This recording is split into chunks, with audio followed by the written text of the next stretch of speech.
Pumunta ako sa Divisoria nang makita ko nagkukumpulan yung mga tao sa tindahang ito. Pagsilip ko, nakita ko si Bruno Mags. Nagluluto dito. Wow naman!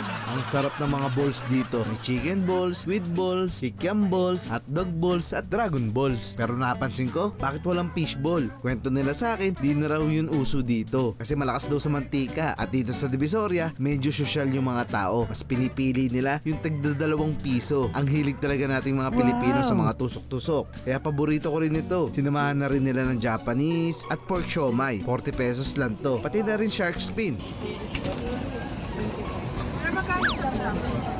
Lumpiang toge, 15 at 25 naman sa kwek-kwek. At itong tokwa, napakasarap din yan. Saka yung dynamite na may mayonnaise at ketchup. Maanghang lang pero kaya naman. Panalo din yan. Ilang dekada na ang pika-pika ni Delta One dito sa Divisoria. Nung pumunta nga si Donald Duck at si Bugs Bunny sa Pilipinas, kumain daw sila dito at lahat daw tinikman. Pero hindi daw nagbayad. Isa-shoutout na lang daw sila sa next movie nila, yung Yagit-Git ng Kama.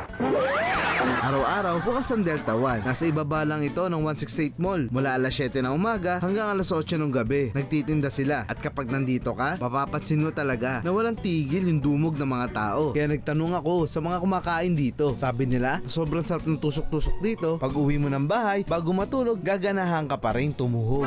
Tarihan nyo!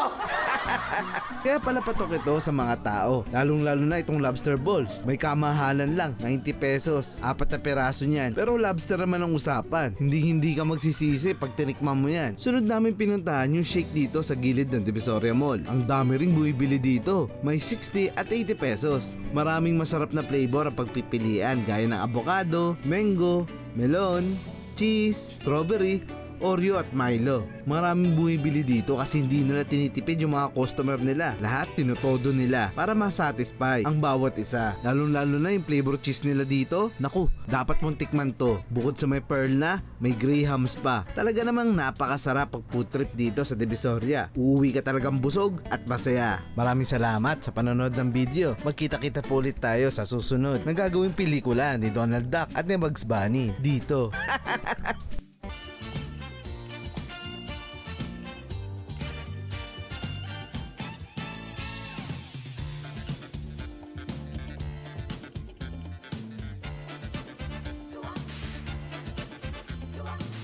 よせよよせよ涙なんてよせよよせよすねるなんて元気に今日歌がたら幸せは後ろからついてくるぜ面白い